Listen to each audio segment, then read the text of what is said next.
여러분 안녕하십니까? 라디오 전망대 이용선입니다.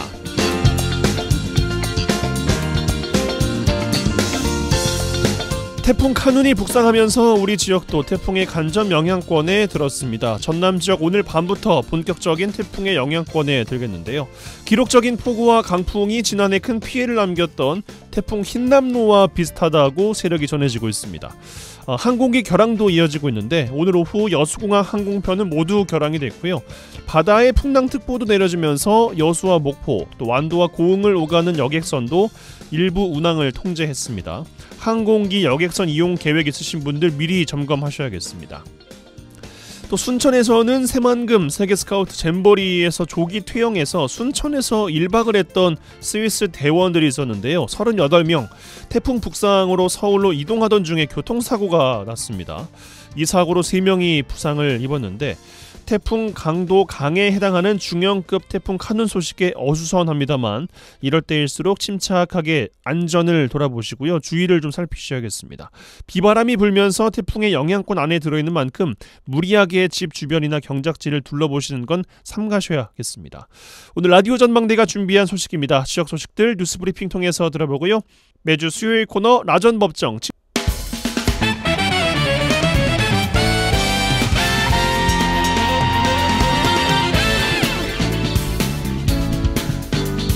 네, 8월 9일 수요일입니다. 라디오 전망대 시작합니다. 먼저 우리 지역 뉴스 정리해보죠. 뉴스브리핑 GBS 뉴스의 차범준 편집장과 함께합니다.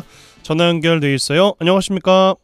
네, 안녕하세요. 네, 자 순천에서 시작합니다. 순천시 공무원들의 당직 근무로 인한 스트레스가 과중한 걸로 알려지면서 개선책이 필요하다는 지적이 나오고 있다고요? 네, 최근 순천시 하위직 공무원들이 당직 근무로 인한 스트레스를 호소하고 있습니다. 이 순천시 소속 공무원들 중 6급 이하 남성 공무원들의 경우 한 달에 한 번꼴로 숙직 근무를 쓰고 있다며 업무 과중을 호소하고 있습니다. 보도에 따르면 순천시 6급 이하 공직자들이 잦은 야간 숙직 근무로 시달리고 있는데 야간 숙직 근무자들은 주민들이 제기하는 야간 민원에 응대해야 되는 것은 물론이고 간혹 행정 처리에 불만을 품은 민원인들이 찾아와 행패에 노출되고 있다는 것입니다. 특히 일부 당직 근무자들은 야간에 발생하는 악성 민원의 경우 이 근무 중 스트레스는 물론이고 다음날 근무에도 지장을 받고 있다는 입장입니다. 순천시의 올해 야간 민원 발생 건수는 7월 말 기준 1,310건으로 집계되고 있는데 이 같은 수치는 하루 평균 8.3건으로 일부 민원인은 고성과 폭행이 동반되고 있는데 특히 문제가 되는 민원인들의 야간 행패 건수는 따로 집계되지 않고 있어 정확한 실태 파악이 되지 않고 있습니다. 현재 순천시 공무원들의 숙직은 팀장 1명과 팀원 3명이 한 조를 이루어 퇴근 이후 다음날 8시까지 근무를 쓰고 있고 토요일과 일요일에서는 일찍 근무는 5급 남성 공무원을 포함해 여성 공무원들도 함께 참여하고 있습니다. 예, 당직 전담 공무원을 별도로 채용해서 당직 근무를 맡기면 글쎄요, 공무원들의 불만을 다 해소할 수 있을지는 모르겠습니다만 행정안전부는 당직 전담 직원을 두는 것에 반대 입장 아니겠습니까? 네, 지자체 공무원들의 당직 근무에 대한 불만은 이미 오래전부터 제기되고 있는데요. 최근 들어 여성 공무원 숫자가 크게 늘면서 상대적으로 야간 당직 근무를 담당하는 남성 공무원들의 숫자가 줄어드는 추세를 보이고 있습니다. 이 남성 공무원들의 야간 당직 전담 제도에 대한 논란이 일부 지자체에서 제기되자 최근 여성 배려 차원에서 사라졌던 여성 공무원들의 야간 당직 제도가 제주특별자치도를 비롯해 세종시와 대구광역시, 광주 서구 등 일부 지자체에서 실시되고 있지만 아직 공직 전반에는 확산되지는 않고 있습니다. 이 공무원노조 순천시 지회에서는 당직을 전문직으로 하는 공무직 선출을 순천시 집행부에 요구한다는 방침인데 노조는 공무원 임금이 이슈가 돼 사기가 많이 떨어져 있고 당직 문제까지 겹쳐서 공무원들이 더욱 힘들어하고 있다며 야간 민원의 경우 당직자가 접수된 민원을 어차피 담당 주무부서로 이첩하는 것이 관례인 만큼 야간 민원 접수도 전담반이 처리하면 아무 문제가 되지 않는다는 입장입니다. 노조의 이 같은 입장에 대해 순천시는 아직 여직원 야간 당직 투입 문제나 별도의 당직 근무자 채용에 대한 뚜렷한 입장을 내놓지 못하고 있습니다. 이런저런 문제를 해결하는 최선의 방법은 야간 당직 전담 직원을 채용해 근무하게 되면 좋은데 이 진행자님 말씀대로 행정안전부는 당직 업무는 공무원의 고유 업무가 아니라는 유권 해석에 따라 당직 전담 직원을 두는 것에 반대하고 있습니다. 네. 양성평등 인식 변화에 따라서 여성 공무원이 주중당직에 포함된다고 해도 혼성 근무자 편성에 따른 불편이나 여러 사항에 대한 충분한 고민도 있어야겠습니다. 자, 여수로 가겠습니다. 최근에 여수시가 시민 옴부즈만 제도를 운영하기 위해서 시민들을 대상으로 공개 모집을 했습니다. 선출 과정을 두고 뒷말이 나오고 있다고요? 네, 여수시가 지난 7월 시민 옴부즈만 제도를 운영하기 위해 2명의 옴부즈만을 공개 모집했습니다. 그런데 그 선출 과정을 두고 뒷말이 나오고 있습니다. 이 옴부즈만 대리자 후견인이라는 뜻을 갖고 있는데요. 행정기관의 위법 부당한 행위로 제기된 민원을 조사하고 해결해주는 사람을 지칭하고 있습니다. 여수시는 지난달 초에 시민의 권익 구조를 위한 제4기 시민 옴부즈만 2명을 공개 모집한 바 있습니다. 그런데 지역 일부에서 이 옴부즈만 채용 과정에 추천위원회에서 가장 높은 점수를 받은 후보자가 제외되고 후순위 점수를 받은 후보자가 내정됐다는 사실이 알려지면서 논란이 일고 있습니다. 여수시의 이번 시민 옴부즈만 공개 모집에는 퇴직 공무원과 시민단체 추천인 등 총 5명이 응모했는데 추천위원회가 서류 심사와 면접을 거쳐 최종 3명을 여수시장에 복수 추천했고 여수시장이 최종 합격자를 내정했다고 합니다. 예, 여수시의 시민 옴부즈만은 여수시가 인원을 선출하고 의회 동의를 얻어서 최종 임명 절차를 거치게 되는 걸로 알고 있는데 논란에 대해서 여수시는 어떤 입장입니까? 이번 여수시 시민 옴부즈만 채용 과정은 추천위원회가 퇴직 공무원 2명과 시민단체가 추천한 1명 등 총 3명을 여수시에 추천했다고 합니다. 여수시는 추천위원회 심사 결과 가장 높은 점수를 받은 후보자인 퇴직 공무원 A씨를 낙점하지 않고 3번째 순위를 받은 후보자를 선정한 것으로 알려지고 있습니다. 정리를 해보면 추천위원회에서 가장 낮은 순위로 추천된 사람을 여수시가 채용한 셈인데요. 이번 옴부즈만 추천위원회에서 활동한 일부 위원은 언론을 통해 추천위원회의 심사 결과를 존중하지 않으려면 뭐하러 위원회 심사를 했는지 모르겠다며 시장이 자신 마음대로 내정하려면 추천위원회를 거치지 않고 입맛에 맞는 인물을 처음부터 선정하면 되었을 것이라며 불만을 표출하고 있습니다. 해당 논란에 대해 여수시 관계부서는 언론을 통해 3명의 복수 후보의 최종 내정 권한은 정기명 여수시장에게 있고 여러 상황을 고려해서 점수가 낮은 후보가 최종 내정자에 포함된 것으로 알고 있다며 해명을 내놨습니다. 예, 알겠습니다. 자, 광양으로 가겠습니다. 광양시가 공립 소재전문과학관 사업을 추진하고 있는데 운영 인력 확보 문제와 과학관 전시 콘텐츠 구성에 대한 다양한 의견이 제시되고 있다고요? 네, 최근 광양시가 오는 2026년 개관을 목표로 건립이 추진되고 있는 공립 소재전문과학관 건립 전시물 제작과 설치 사업에 대한 중간 보고와 자문위원회를 개최했습니다. 이 공립 광양 소재 전문과학관은 소재 산업에 특화된 광양만권의 산업단지의 특성을 반영해 국내 최초로 이 소재 분야 전문과학관을 건립하는 사업입니다. 지난 2021년 8월 과학기술정보통신부 전문과학관 건립 공모 사업에 광양시가 선정됨으로써 국도비 보조금 260억 원을 포함해 총 400억 원의 사업비가 투입됩니다. 광양시는 이번 보고회를 통해 광양만권의 소재 분야 특성을 살린 전시 콘텐츠 구성을 위해 그동안 타 과학관의 사례 조사나 전문가 자문을 통해 작성된 기본 설계안에 대한 다양한 분야의 전문가 의견을 들었고 콘텐츠에 대해 검증을 하는 자리를 가졌다고 밝혔습니다. 국내에 처음 개관하는 소재 전문 과학관인 만큼 철저한 준비가 필요하겠습니다. 보고회에서 거론된 주요 내용들 어떤 것들이 있습니까? 네, 보고회에 참석한 전문가들은 소재 과학관 건립에 앞서 첨단 미디어 영상의 주기적 교체에 따른 운영비나 또 콘텐츠별 상시 운영 인력 확보 문제, 각종 교육 프로그램의 구성 및 운영을 위한 전문가의 채용 문제, 또 광양만권의 산업 특성을 반영하는 문제, 산업체와 협업 정시 등에 대한 철저한 사전 준비를 광양시에 당부했습니다. 광양시는 이번 보고에서 제시된 다양한 의견을 보완해 전시물 기본 설계를 확정해 오는 12월까지 설계를 완료하고 2024년에 건축공사를 시작해 오는 2026년 개관을 목표로 사업을 추진하겠다는 구상입니다. 네, 뉴스브리핑 GBS 뉴스의 차범준 편집장과 함께했어요. 고맙습니다. 네, 고맙습니다.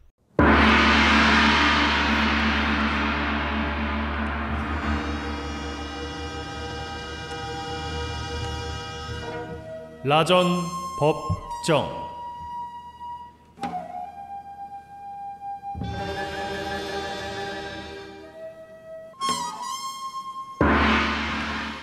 내 생각만 옳은 것은 아니다. 이런 주장도 있다. 이슈를 바라보는 눈을 키워드립니다. 매주 수요일 시간 라디오 전망대 라전법정 시간입니다. 오늘도 두 분과 함께합니다. 부부 변호사 송하진 이결하 변호사 두 분 어서 오십시오. 네, 안녕하세요. 네, 한 주 잘 보내셨습니까? 네, 잘 보냈죠. 네. 항상 그렇듯이 잘 보냈고 굉장히 더웠잖아요. 네. 그래서 쪄 죽는구나 하고 생각하고 있었는데 또 다시 갑자기 또 태풍이 이렇게 몰아치면서 이제 비가 다시 날씨가 오니까 진짜 극단적이에요. 그렇습니다. 중간이 없어요. 중간이. 예.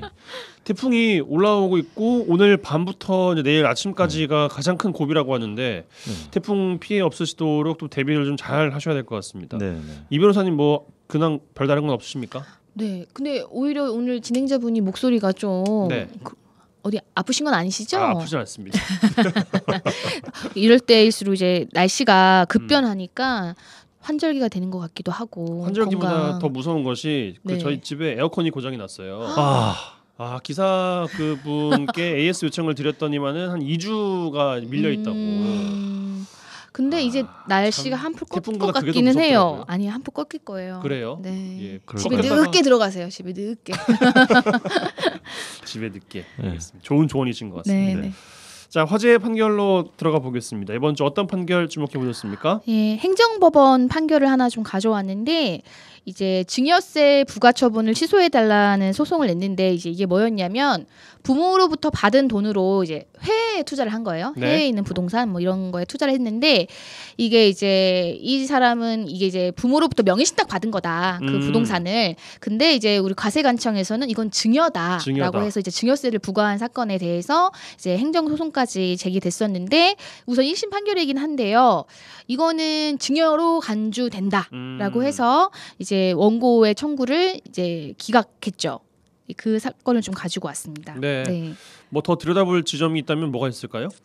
일단 이 사건의 내용이 뭐냐면 A 씨가 어머니가 국내에 있는 부동산을 판 돈을 이제 A 씨한테 보내준 거예요. 네. 근데 이제 이 A 씨는 이 돈을 이제 일본으로 송금을 해서 일본에 있는 부동산에 투자를 하고 뭐 이제 이런 식으로 이제 이 돈을 썼는데 이제 과세관청에서 봤을 때 이 돈이 무려 한 17억이 넘거든요. 17억 6천만 원 정도인데 이 돈은 그러니까 부모로부터 받은 거다. 그렇기 때문에 이건 증여세가 부과된다고 해서 처음에는 9억 정도에 해당하는 증여세를 부과를 한 거예요. 좀 또 그 이제 납부자 입장에서는 또 굉장하죠. 한 절반 정도가. 그렇죠. 갑자기 나라에서 떼간다고 하니까 그래서 처음에는 이제 조세 심판원에 이제 불복을 했죠. 조세 불복이라고 하죠. 그래서 했는데 그래서 조세 심판원에서는 좀 일부 감액을 해서 한 6억 정도까지는 인정을 했어요.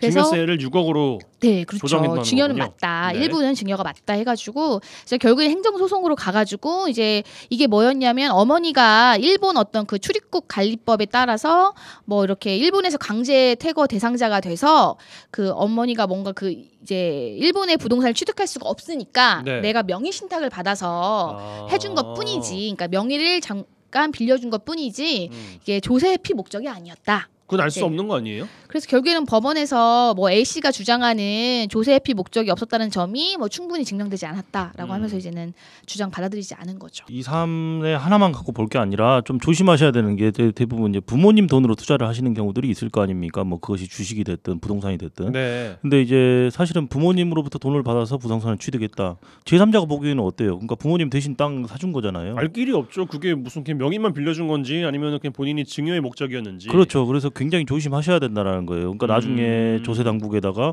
이거 사실은 아버지 땅인데 명의만 제 걸로 돼 있을 뿐입니다라고 아무리 항변을 해봤자 그것이 증여로 이제 적발이 돼서 증여세가 부과될 수 있다라는 점 좀 유념하셨으면 좋겠어요. 네. 1심이라고 말씀 주셨는데 뭐 2, 3심까지 가서 크게 달라질 게 있나 싶긴 한데요.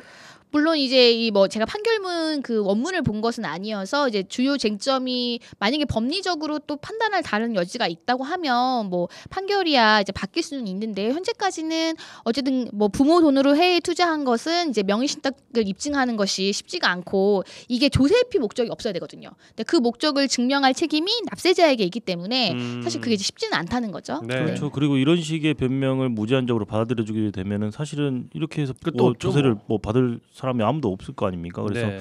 굉장히 좀 엄격하게 본다. 이 점 좀 유념하셔서 투자를 하시든 뭘 하시든 좀 주의하셨으면 좋겠습니다. 네, 알겠습니다. 이 정도로 화제 판결 마무리해 보겠습니다. 저희는 좀 일찍 광고를 듣죠. 광고를 듣고 와서 오늘 주제로 넘어와서 이야기 나눠보겠습니다. MBC 라디오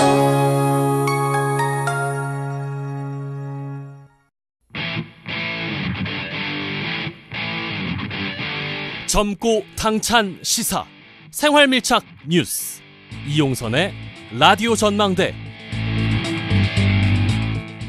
여수 MBC 라디오 전망대 함께하고 계십니다. 매주 수요일 코너 라전법정 부부 변호사 송하진 이결하 변호사 두 분과 함께하고 있습니다. 자, 오늘 이야기 나눌 주제 꺼내보겠습니다.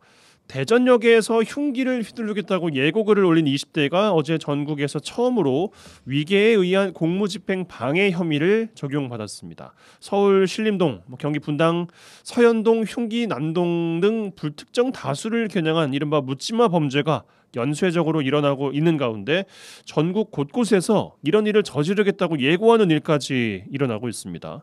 불특정 다수를 넘어서 이제는 연예인과 정치인까지 확산되고 있는 그런 양상인데 오늘 두 분과 함께 무동기 범죄라고 하는 묻지마 범죄 그리고 살인 예비죄에 대한 이야기 살펴보겠습니다. 이 내용이 내용인지라 꽁트 없이 바로 내용을 좀 들어볼 텐데요. 최근 일어난 서울 신림동, 경기도 성남 분당, 서현역 흉기 난동에 이어서 대전의 한 고등학교에서 그리고 어제는 부산의 한 고등학교에서 흉기 난동이 이어지고 있습니다. 이게 과연 우리나라가 맞나 싶은 이야기가 두 분 뵌 지 일주일 만에 다 일어났던 거 아니겠어요? 어떻게 보고 계십니까? 물론 이제 묻지마 범죄라고 이제 많이 이제 보도가 됐는데 이제 묻지마 범죄라고 부르는 것 자체를 이제 하지 말자. 좀 이런 얘기가 또 이제 전문가나 경찰 쪽에서도 나오고 있고 묻지 않을 수 없는 범죄잖아요. 그러니까 범행 동기가 없는 그러니까 이 원인 없는 범죄는 없다는 거예요. 그래서 이제 일어난 그 어떤 이제 명명 자체가 오히려 좀 더 이게 범죄의 어떤 그런 중대함을 좀 상쇄시킨다. 네, 그런 부분이 있다 해서 이제 이런 용어부터 우리가 사용을 신중히 하자. 이제 이른바 묻지마 범죄라는 거는 동기를 뚜렷하게 모르겠다. 이게 원래 거기에 이제 내포된 의미였는데, 그러니까 범행 동기가 명확하지 않거나 아니면은 그 범행의 대상에 필연적인 이유가 없는 등 불특정성이 두드러진 범죄 사건을 이른바 이제 묻지마 범죄로 이렇게 불러왔는데, 그래서 이제는 그렇게 부르지 말고 이상 동기. 범죄. 이상 동기. 네, 이제 이거는 이제 법적인 용어까지는 아니지만 이제 경찰 쪽에서 이렇게 이상 동기, 그러니까 동기가 이상하다는 거죠. 이상 동기 범죄라고 이제 이렇게 부르자고 했고, 지금 그럼 무동기 범죄라고 하는 것도 다소 아쉬움은 있어요. 그러면 이상 동기 범죄와 비슷한 맥락인 것 같아요. 학술적인 무차별, 명칭은 무동기 범죄에 좀 가까운 것 같아요. 학술적인 용어가 모티블리스 크라임이라고 해가지고 무동기 범죄라는 용어를 주로 사용을 하는 것 같은데 이제 일반적으로 사람들이 쓰시기에는 묻지마 범죄라는 표현들을 많이 쓰시죠. 그러니까 익숙하시니까 동기도 없고 대상도 불특정 다수이고 이런 것들을 봤을 때 좀 그렇게 표현하기가 쉽잖아요. 그래서 그런 표현들이 많이 이용되고 있는 것 같습니다. 네. 지금 방금 말씀하신 것처럼 근데 신림동 사건이나 지금 이제 서현역에 있었던 사건은 이제 신림 사건 같은 경우에는 묻지마가 아닌 것이 특정 그 젊은 남성만 대상으로 했잖아요. 자기가 평소에 열등감이 있었다라고 표현을 했었고, 그러니까 이거는 확실히 동기가 있는 거고, 그리고 이제 서현역 그 사건 같은 경우는 아직 정확하게 동기가 파악은 안 됐고, 자기를 스토킹하고 있는 집단이 있다, 이제 이런 진술 정도 했다라고만 나왔기 때문에 이게 아직 뭔가 이 사람이 범행을 하게 된 동기가 정확히 밝혀지지 않은 상황에서 무조건 이렇게 보도되는 것은 좀 이제 자제가 될 필요가 있을 것 같아요. 네. 정신병력에 의한 문제로 보는 분들도 계신 것 같고 왜곡된 영웅 의식에서 원인을 찾는 경우도 있는 것 같은데 이야기가 아직 정리가 안 되고 있습니다만 두 분의 생각도 어떠신지도 궁금합니다. 이게 사실 정리를 할 수 있을지도 좀 불분명해요. 왜냐하면 다 너무 각양각색이고 자꾸 이제 이렇게 어떤 정신병력이 원인이다 이렇게 보는 시각들도 있는 것 같은데 물론 이번에 신림동 칼부림 사건 같은 경우에는 남성분들이 피해자였습니다만은 대다수의 묻지마 범죄 피해자들이 아동이나 여성 노인 이렇게 약자인 경우들이 많거든요. 그렇기 때문에 그 우울증이나 정신병력이 주요한 원인이다라고 보는 것은 좀 회의적인 시각이 있는 것 같고 좀 사회적인 문제에서 좀 원인을 찾고자 하는 그런 연구들이 많이 있는 것 같아요. 보니까 뭐 요즘에는 뭐 양극화 문제도 굉장히 심해져 있고 뭐 기술이 발달해서 뭐 좀 스마트폰이라든지 이런 것들이 보급되면서 사회적인 소통이 단절됐다라든지 아니면 경제적인 상황들 그리고 특히 내가 아무리 열심히 노력해도 내 삶의 어떤 뭐 질을 바꿀 수가 없다라는 어떤 좌절감이라든지 이런 것들이 복합적으로 작용해서 나타나고 있는 현상인 것 같은데요. 보통 이제 이렇게 사회를 떠들썩하게 할 만한 사건이 일어났을 때 정신병이 언급되는 거는 인간으로서 저런 행위를 어떻게 할 수 있지? 정상적인 어떤 사고를 가진 사람이란 이런 생각이 아무래도 내포가 이제 우리가 가지고 있으니까 기본적으로 정상이 아닐 것이다. 저 사람은 뭔가 정신적으로 어떤 문제가 있을 것이다라는 게 어느 정도 깔려 있다고 보이고요. 예. 그다음에 뭐 왜곡된 영웅 의식 있을 수 있죠. 이게 영웅이 이제 모든 사람에게 칭송받는 존재잖아요. 근데 이게 그 방식이 이런 방식이어서는 안 되는데 관심의 대상이 되는 거예요. 내가 모든 사람의 관심이 대상이 되니까 그게 어떤 잘못된 뭐 자기의 표현일 수도 있고 아니면 뭐 과대망상일 수도 있고 뭐 그런데요. 아무래도 보통 이런 사건이 일어났을 때 그 심리를 분석하고 뭐 정신 이상이 경력이 있는지를 분석하는 게 아마 그런 쪽에 초점이 있지 않을까 생각합니다. 네, 이야기를 좀 더 확대해봐서 신림동과 서현동, 흉기난동 범인은 얼굴이 일단 공개가 됐습니다. 신상 공개 기준이 있을 것 같은데 어떻습니까? 네, 이 신상 공개가 이제 특정 강력범죄 처벌에 관한 특례법에 2010년 4월에 처음 신설이 됐어요. 예. 그래서 거기서는 이제 피의자의 얼굴 공개라는 이제 그 명칭으로 그때 당시만 해도 그러니까 지금으로부터 거의 13년 전에도 그때 당시 표현으로 최근 5년간에 살인이나 강간 같은 강력범죄가 많이 증가한다. 그래서 국민의 알 권리를 보장하고 그다음에 이런 어떤 강력범죄를 예방하는 효과를 높이기 위해서는 이 흉악사범에 대한 얼굴 등을 가리지 않을 수 있는 법적 근거가 필요하다라고 해서 13년 전에 이게 이제 신설이 됐고 거기에 보면 이제 일정한 조건들이 있죠. 우선은 범행 수단이 잔인하고 중대한 피해가 발생한 특정 강력범죄 사건이에요. 특정 강력범죄 사건이라는 거는 가장 쉽게 생각하는 게 지금 살인 그리고 뭐 강간도 다 포함되어 있고요. 약취, 그러니까 납치하는 거 있잖아요. 약취, 유인 이런 거 다 포함되어 있습니다. 그리고 그 피의자, 아직 피고인은 아니죠. 이제 범죄를 저지른 사람을 의심받는 사람, 피의자가 그 죄를 지었다라고 믿을 만한 충분한 증거가 확보돼 있어야 돼요. 그게 자백이든 뭐 객관적인 그런 뭐 영상이든 증거가 있어야 되고, 그다음에 국민의 알 권리 보장과 피의자의 재범 방지 그리고 범죄 예방. 그러니까 여기에 들어가는 표현이 오로지 공공의 이익을 위하여 필요하다. 이 그 신상 공개가. 그다음에 또 하나 들어가는 게 청소년 보호법이 규정하고 있는 청소년에 해당하지 않아야 돼요. 이 피의자가. 그래서 이러한 요건을 모두 갖춘 경우에만 얼굴 그리고 성명, 나이 같은 신상을 공개할 수 있다예요. 그래서 네. 예. 근데 그 나온 것들 봐도 그냥 그렇게 까다롭게 해서 어쨌든 공개가 돼도 알아볼 수가 없다는 거 아니겠어요? 그렇죠. 그런 말 많았죠. 그렇죠. 예전 뭐 증명사진 같은 거 놓고 지금이랑 얼굴이 많이 달라가지고 그 공개하는 게 의미가 있냐? 그래서 머그샷을 찍어야 된다. 근데 거부하면 다 이것도 안 되게 돼 있는 거잖아요. 이게 현행법상으로 좀 그 부분과 관련해서 문제가 있는데요. 그러니까 머그샷이 결국에는 그 인터넷에 많이 떠돌아다니잖아요. 해외 사진들 같은 거 예. 보면 그러니까 범죄자의 인상착의를 기록한 사진인데요. 이 현행법상으로는 머그샷을 촬영하거나 이것을 촬영한 사진을 공개하는 것이 이제 그 당사자가 동의를 하지 않으면 이게 지금 어려운 상황입니다. 그러니까 그 지금 우리 최원종 같은 경우에도 머그샷에 대해서 촬영 공개를 자체를 다 거부했다고 해요. 그래서 서현역 그 주범. 그렇습니다. 예. 그래서 뭐 수사 과정에서 취득한 자료 중에 얼굴이 식별 가능한 사진을 공개하기로 했는데 결국에는 신분증 사진하고 검거 당시의 사진을 공개한 것인데 아까 말씀하신 것처럼 저희 일반인 같은 경우에도 그런 경우 많잖아요. 신분증 사진이 굉장히 좀 오래됐으면 이게 좀 현재 모습하고는 너무 달라서 이게 식별하기 어려운 경우들도 있고 고정도 많이 되기도 하고요. 그렇습니다. 사진 같은 경우는. 그렇습니다. 그래서 이게 머그샷을 좀 강제를 해야 되지 않냐 이런 목소리가 좀 커지고 있는 것 같습니다. 그래서 관련 법들이 범죄자의 머그샷을 공개하자. 이런 법들이 뭐 7건 정도가 이미 발의가 돼 있고 그리고 방금 말씀하신 대로 신상 공개 결정이 됐는데 막 30년 전에 찍은 증명사진이 나온다던가 아니면은 뭐 이제 젊은 사람이라고 하더라도 어쨌든 비교적 얼굴을 거의 이제 알아볼 이제 잘 지금 모습과 이제 비슷하지 않은 그래서 지금 이제 경찰이 뭐라고 얘기했냐면 신상 공개가 될 때마다 여론이 주민등록증이나 운전면허증 사진 실제 얼굴하고 너무 다르다. 이거 무슨 의미가 있냐라는 지적이 너무 많으니까 이제 검거 당시 사진까지 이번에는 같이 그 조선의 경우도 마찬가지고 최원종의 경우도 이제 그 신분증 사진과 이제 검거 당시 사진까지 공개를 한 것이죠. 네.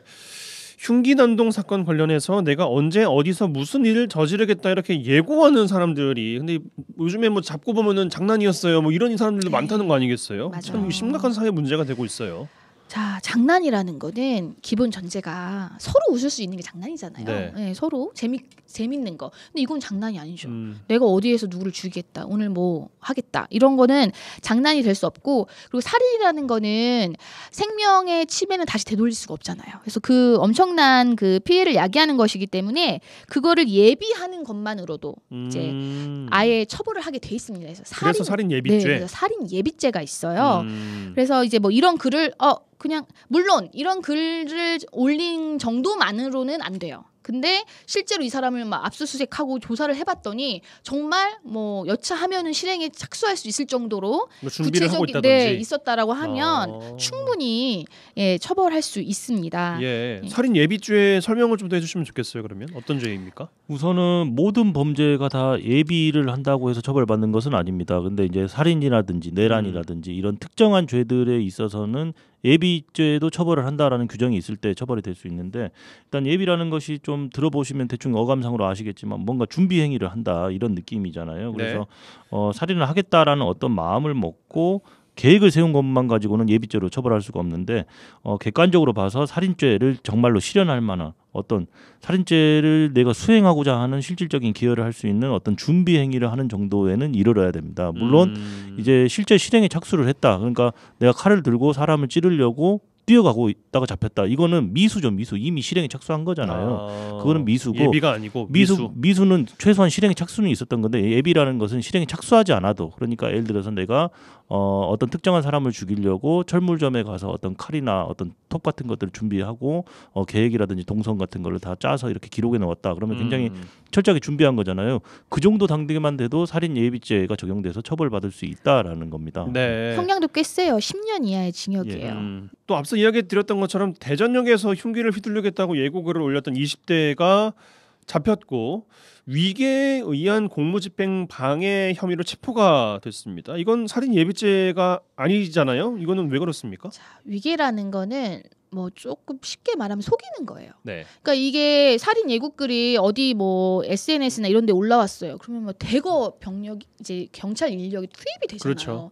뭐 100명이 넘는 그러면 이 사람들 무슨 헛짓을 하게 된 거잖아요. 그 사람이 올린 글로 인해서. 근데 공무집행이 방해된 거예요. 이 사람들이 만약에 정말로 긴급하게 어떤 경찰 인력이 투입돼야 되는 일이 있었는데 이 사람이 잘못 올린 이 글 때문에 그 제대로 된 공무 수행을 할 수가 없었잖아요. 그래서 그렇게 속여가지고 공무집행을 방해했다라는 게 위계에 의한 공무집행 방해예요. 그리고 방금 질문 주신 거는 왜 살인 예비죄를 적용하지 왜 위계에 의한 공무집행 방해죄로 체포를 한 것이냐 이런 그게 더 센 걸로 차라리 해버리지. 그렇습니다. 그런 그러니까 분들도 위계에 의한 계시니까. 공무집행 방해죄는 5년 이하의 징역이고 살인 예비죄는 10년 이하의 징역이니까 훨씬 더 센 걸로 체포하면 되는 거 아니냐. 예. 이걸 알아두셔야 돼요. 우선은 아까도 제가 말씀드렸지만 일단 살인을 하겠다라는 동기만 가지고는 부족하고 살인 예비죄를 적용하기 위해서는 어떠한 실제로 준비 행위가 있었다라는 점이 입증이 돼야 되잖아요. 그럼 현 단계에서는 몰라요. 그 글을 올린 사람이 실제로 어떤 준비 행위까지 했는지 안 했는지는 모르겠습니다. 다만 일단은 명확하게 이 살인 예고글로 인해서 경찰력이 대대적으로 또 뭐 특별 치안 활동 때문에 투입이 돼서 경찰력이 낭비됐다. 그렇다면 위계에 의한 공무집행방해죄는 뭐 엄밀히 말하자면 성립된 범죄잖아요. 그러니까 우선 이걸로 체포를 하고 당연히 살인 예비죄를 적용할 수 있을지 없을지를 조사 수사 과정에서 밝혀내겠죠. 그래서 이게 체포될 때 위계에 의한 공무집행방해죄로 체포됐다고 해서 나중에 살인 예비죄가 적용되지 않는다 이렇게 보시는 건 좀 무리가 있습니다. 그래서 수사 과정에서 달라질 수는 있습니다. 일단 성립된 죄목은 체크해놓고 나중에 추후 밝혀지면 그걸 추가하겠다. 혹은 뭐 그걸로 대체하겠다라는 말씀이신 것 같습니다. 경찰이 손해배상 청구 이야기도 꺼내는 것 같아요.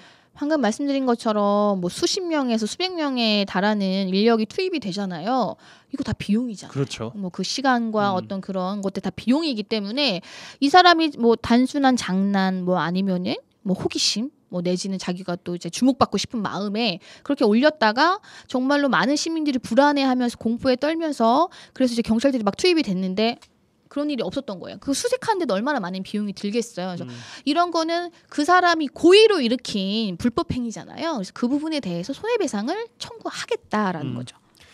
해야 되는 것 같아요, 진짜. 예. 근데 최근에는 또 한 경찰의 글이 또 논란이 됐었는데 흉기 난동에 대해서 각자 도생하시라 약간 자주 섞인 글을 올렸습니다. 경찰의 진압이라든지 이로 인한 손해배상 소송 대응에 문제가 있다는 얘기인데 어떻게 보고 계십니까, 이 내용은? 우선 이 글과 관련된 이야기를 좀 하고 싶은데요. 이 잘못된 정보가 상당히 포함되어 있습니다. 그러니까 경찰관이 현직 경찰관이 올린 글인 것 같은데 익명 커뮤니티인 블라인드 게시판에다 이걸 올렸어요. 그래서 뭐 칼부림 사건이 나든 말든 경찰이 진압하다가 경찰 책임만 질 수도 있는데 우리는 뭐 그렇게 하긴 좀 그렇다. 지금 8가지의 판결을 소개를 했어요. 그래서 경찰이 괜히 진압하다가 열심히 진압하다가 과잉 진압으로 몰려가지고 그 손해배상 책임까지 지게 된 판결들이 8가지나 있다라고 하면서 글을 올렸는데 결론부터 말씀드리면 8가지 판결 이 사람이 제시한 판결 가운데 경찰 개인이 배상을 한 사건은 실제로 0건이었습니다. 한 건도 없었습니다. 아, 실제 배상한 게 아니었어요? 예, 그렇습니다. 그래서 좀 이건 좀 잘못된 정보라고밖에 할 수가 없고 경찰관 개인이 그 직무집행을 하면서 좀 정말 큰 잘못을 해서 어떤 제압당한 그러니까 뭐 억울하게 제압당한 시민에게 피해를 끼쳤다.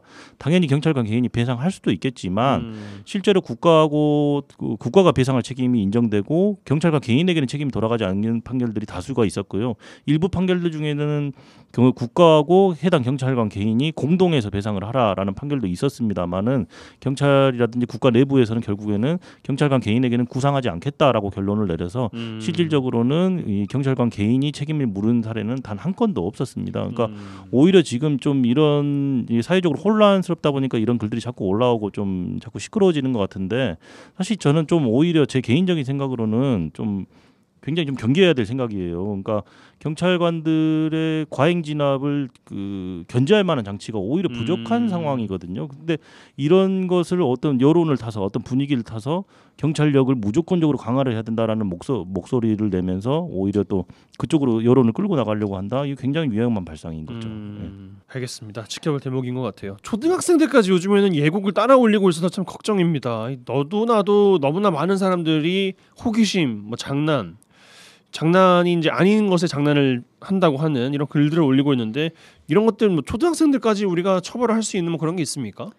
형사 미성년자이면 처벌이 안 되겠죠. 이제 그 형사 미성년자 얘기도 많이 했었는데, 근데 내가 뭐 장난으로 올린 글이 협박죄에 해당할 수도 있고요. 그게 뭐 구체적으로 나의 범행의 대상이 특정이 되고 그 어떤 그 고지의 내용이 충분히 누구라도 공포심을 느낄 만한 정도의 글이라면 협박죄에 적용될 수 있고 더 나아가서 이 사람이 단순히 글을 올리는 정도가 아니라 다 조사를 해봤더니 실제로 어떻게 뭐 범행을 할 거고 누구를 대상으로 할 거고 뭐 이런 것까지 한 어떤 그런 내역들이 나온다면 살인 예비죄도 가능하죠. 그래서 근데 형사 미성년자이면 처벌은 불가하겠죠. 그리고 뭐 살인 예비까지 안 간다고 하더라도 아까 말씀하셨잖아요. 장난으로 이렇게 올리면 어떻게 되느냐. 그게 굉장히 그런 질문 제가 굉장히 많이 받는데 우선은 뭐 내가 누구를 죽이겠다 뭐 협박죄에 해당할 수 있겠죠. 그리고 그게 아니라 내가 칼을 휘둘러 가지고 불특정 다수를 뭐 여자 10명을 죽이겠다 뭐 이런 것들 올렸다면 특수협박죄 당연히 성립됩니다. 특수협박죄 7년 이하의 징역입니다. 그리고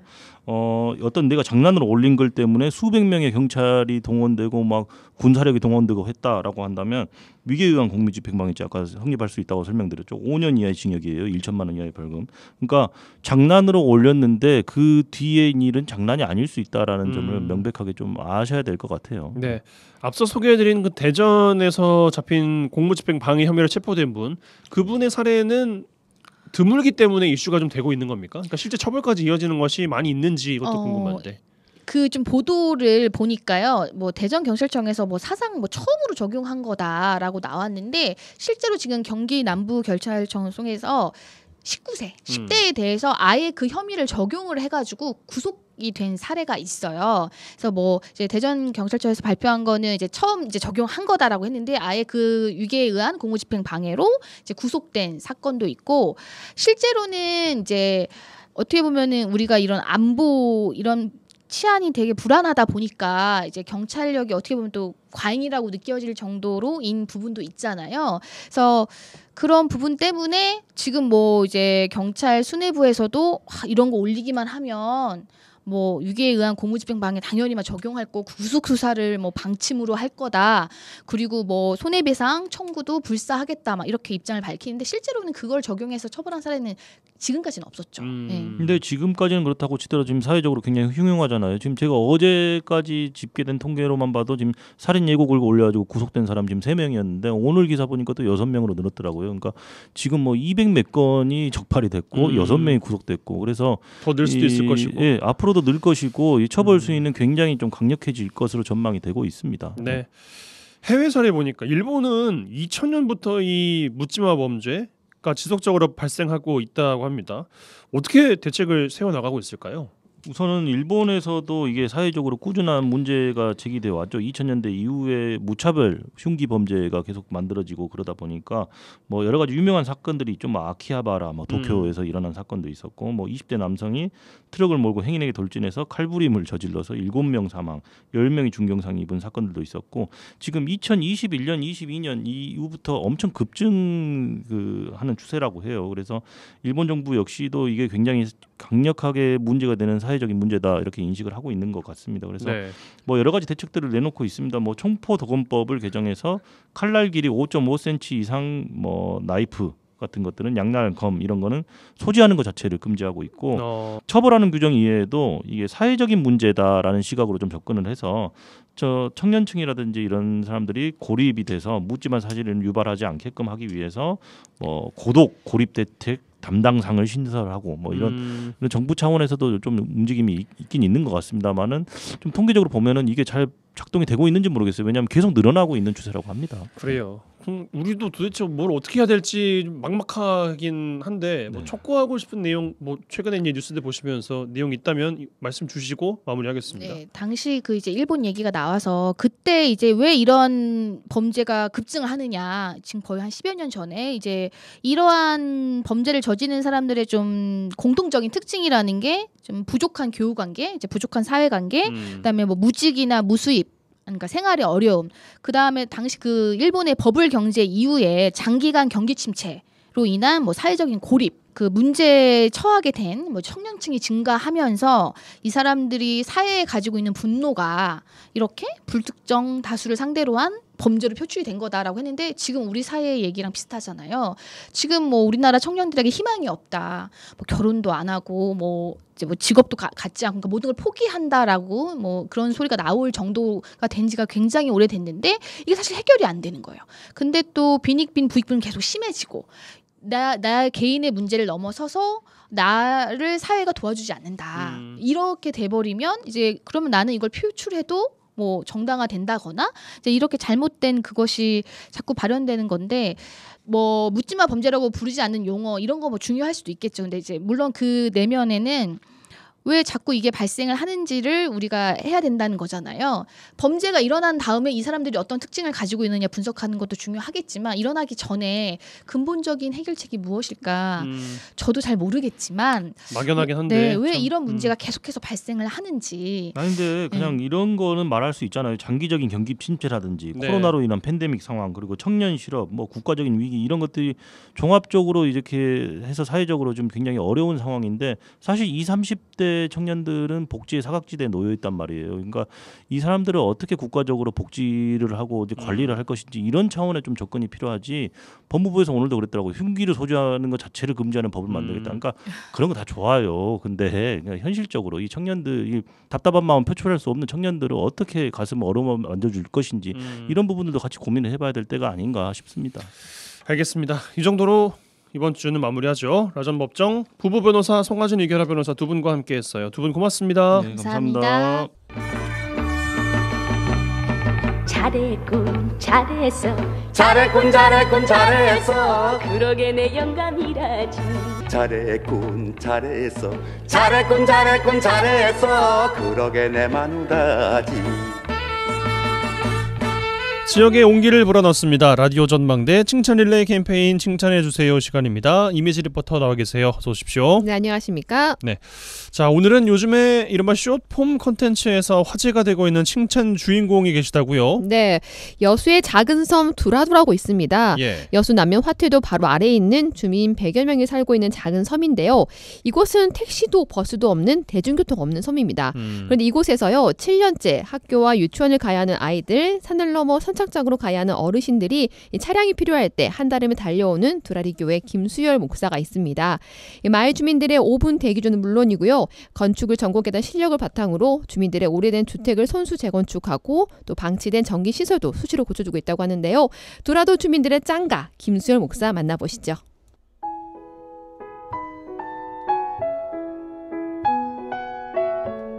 고향은 여수인데 광주에서 서울 쪽으로 학교를 다니면서 광주에서 이제 목회를 하고 여수에 오게 됐어요. 17년도 5월달에 부임을 했거든요. 두라리 여기 온 지가 지금 7년 차입니다. 화태 다리가 없었을 때는 두라리가 엄청 불편한 지역이었답니다. 한 번에 못 들어오고 중간에 종선이라고 해가지고 큰 배에다가 작은 배를 대가지고 두라리 갈 사람들은 배에서 배로 옮겨가지고 그 배로 들어왔다 하더라고요. 하루에 또 배가 많지도 않고 한 2대인가 밖에 없었답니다. 두라리라는 곳을 처음 들어본 거예요. 지도를 이제 검색을 해가지고 이렇게 쭉 확대를 해보니까 화태 밑에 쪽에 돌산하고 금오도 사이에 섬이 있더라고요. 그렇게 해서 저도 알게 됐고, 2017년도 그 5월달에 이제 여기 두라리에 왔을 때 마을 주민들이 이야기를 해주더라고요. 여기는 버스도 택시도 시골 말로 이제 전방도 없는 가게가 없는 가게가 하나도 없거든요. 이분들이 이제 운전을 좀 부탁하더라고요. 이제 그 당시에 운전이 가능한 분이 저를 포함해가지고 3명이 있었어요. 일반 주민들은 좀 바쁘죠. 아무래도 자기 일을 하고, 물론 이제 저도 뭐 안 바빠서 이 운전을 하고 그런 것은 아닌데, 이제 교인들이 이제 왔다 갔다 해야 되는 상황이니까, 마을 주민이긴 하지만 동시에 교인이기 때문에 이제 저건네라고 하는 곳이 있는데, 마을 이름은 아니고 저 건네, 거기 살고 있는 어르신들이 교회에 올라오는데 새벽에는 지금까지 운행을 안 했나 봐요. 근데 제가 봤을 때는 교회를 오고 싶어 하니까 운행을 해주자 그래가지고 그렇게 시작이 된 거예요. 새벽에 이제 운행을 해주고 또 끝나면 또 데려다주고, 아이들이 그때 제가 봤을 때는 고학년들 위주로 있었거든요. 지금 현재 또 유치원이 생기고 그러면서 아이들이 생겼어요. 아이들이 또 태어나서 2명이. 아이들이 있다 보니까 이제 아이들 이제 데려다 주다가 보니까 길이 멀어요. 뭐 길게 잡으면 3km 정도. 근데 그 길이 그냥 평지가 아니고 산을 넘어야 되는 길이고 비포장 구간이 좀 있어요. 시멘트로 이제 포장을 하긴 했는데 우리 도로처럼 그렇게 매끈한 것이 아니고 우들투들하고 아주 우들투들한 그런 산길에다가 포장하는 그런 정도. 아이들이 걸어서는 학교를 다닐 수가 없습니다. 애들도 데려다 주고 그렇게 하면서 보니까 하루에 적어도 제가 한 5회 정도는 운행을 하는 것 같아요. 마을 사람이 배 타러 나갈 때 최소 하루에 한 번 정도. 제가 오늘 8번 운행했거든요. 예, 방금까지 운행하고 왔어요. 하다 보니까 운행을 하게 된 거예요. 정해진 차가 없는 거예요. 마을 버스죠. 완전히 마을 버스죠. 우리끼리도 다 저건 뭐 마을 버스지 뭐 저게 뭐 교회차라기보다는 마을 버스에 가깝죠. 출동하고 또 뭐 데려다 주고 또 짐 있고 그러면 또 싣고 오고 그렇습니다. 5분 대기조라고 하죠. 제가 이제 스스로 이제 나는 5분 대기조. 어디선가 누군가에 무슨 일이 생기면. 목사님, 그렇다면요, 굉장히 많은 오랜 시간 지금 운전을 하셨잖아요. 네. 혹시 가장 기억에 남는 운행이 있을까요? 작년에 이제 90세 어르신이 돌아가셨거든요. 이제 이 어르신을 배까지는 모시고 가야 되거든요. 그래서 시신을 이제 싸가지고 관도 없어요. 그냥 천에다가 해가지고 들것 이제 신고하고 이제 병원하고 경찰서하고 이런 거 신고할 거 이런 행정적인 처리 절차를 하고, 그다음에 이제 사람들이 올 때도 있고 아니면 우리가 여기서 준비를 해가지고 나가야 되거든요. 그러면은 이 이제 교회차에다 실을 수밖에 없는 거죠. 운구를 해가지고 실어가지고 배까지 이제 또 가가지고 또 배에서 또 차에서 들어가지고 배에다가 옮기고 그런 일도 있고요. 그다음에 이제 제 아내가 이제 막내가 늦둥이거든요. 예정일이 한 달 남았는데 갑자기 이제 뭐 얘가 나오는 거죠. 난리가 난 거죠. 그래가지고 그냥 얼른 이제 그럴 때 이제 트럭이 또 출동을 합니다. 응급 또 있으면 또 뭐 시도 때도 없습니다. 어르신들이 많고 그러기 때문에 응급실 많이 실어다 줬습니다. 이 트럭으로. 목회자가 되려고 한 생각은 없었고 목공 기술 이런 걸 좀 좋아했어요. 학교도 그쪽으로 졸업을 했거든요. 대학교를. 집이 다들 거의 다 흙집입니다. 다 옛날 집, 이제 50년, 70년 막 그렇게 100년 된 집도 있어요. 스레트 집 있잖아요. 그것도 스레트도 뜯어보니까 스레트 밑에가 한옥 풀로 된 그 집을 엮어가지고 올린 데다가 나무를 또 덧대가지고 그 위에다가 스레트를 하고 또 스레트 위에 칼라 강판을 또 얹었더라고요. 그런 집 꽂히는 것이 또 전문이고 이제 보이죠. 그래가지고 이제 시작을 한 거예요. 7년간 해가지고 지금 저희 마을만 해가지고 13개를 리모델링을 했거든요. 네, 제가 직접 했죠. 제가 교회 트럭 타고 나가가지고 재료를 구해가지고 와서 이제 시공을 해주고 그리고 이제 13개 집 리모델링 하기 전에는 여기가 섬이 물이 부족하거든요. 그래서 이제 지붕에 있는 물을 받아가지고 물 홈통이라 그러는데 물 홈통으로 빗물을 받아가지고 그것을 대야나 뭐 다라이 큰 거 여기다가 물을 받아가지고 그것을 쓰거든요. 식수 빼고는 다 사용해요. 이 물홈통이 오래되다 보니까 이제 칼라강판이 녹이 슬고 그래가지고 물 홈통을 마을 전체를 다 고친 적이 있어요. 신청을 교회에서 받아가지고 물홈통 고치실 분들 하니까 그다음에 이제 전기가 또 정말 위험하거든요. 전기가 가만히 놔둬도 한 30년 지나면 피복이 벗겨지고 산화돼가지고 이게 전기선끼리 붙어가지고 그래가지고 이제 긴급한 곳은 전기선을 전부 다 뜯어가지고 다시 노출로 해가지고 시공을 해주고 또 이제 어르신들이 형광등을 또 잘 못 갈아요. 목사님을 존경하는 그런 마음이 있기 때문에 또 말을 잘 안 하셔요. 살펴보면 그때 보이는 거예요, 이제. 자, 집에 불 안 들어온 집 신청 받습니다. 그러면은 막 또 신청을 또 막 해요, 또. 그 교회 사택 아예 그 방 하나가 건진합니다. 근데 힘드시지만 이렇게 이거를 놓을 수 없는 이유가 있으실 것 같으세요? 예, 처음에는 약간 의무적이었던 것 같아요. 우리가 이제 앞마을은 이제 배를 대니까 바로 거기서 내려가지고 그냥 걸어가면 집이 되는데 뒷마을은 섬을 돌아서 한참 걸어야 되니까 그러다 보니까 그리고 제가 밖에 나갈 일이 있을 때 가끔씩 또 서 있으면 또 태워가지고 또 시내 가거든요. 버스가 또 많지 않잖아요. 그렇게 했었어요. 처음에는 의무감 비슷하게 했는데 이런 봉사를 하다가 보니까 되게 고마워하고 저도 마찬가지고 저도 나갔다 들어오면 저도 불러야 되는 상황이 생기고 그냥 상부상조한다는 그런 마음 그다음에 어르신들을 섬긴다는 그런 마음으로 하고 있습니다. 당연히 하는 그 일상적인 그런 일인 것 같아요. 그래서 제가 방송에 나온 것도 또 깜짝 놀랐거든요. 특별한 일 아닌데 나왔고 나온 것은 제가 알고 있는데 제가 그 이후로는 안 들어갔는데 다른 지역에서 저를 아는 분이 전화가 온 거예요. 특별한 일이라고 나는 전혀 생각하지 않는데 이것이 방송에 나올 거라는 것이 저는 솔직히 좀 이해도 안 되고 운전 말고도 다른 일들도 당연히 이제 같이 좀 도와주고 안쓰럽기도 하고 또 교인이니까 좀 내가 조금만 더 챙기면은 좀 삶이 편해지지 않을까 그런 생각을 갖고 있거든요.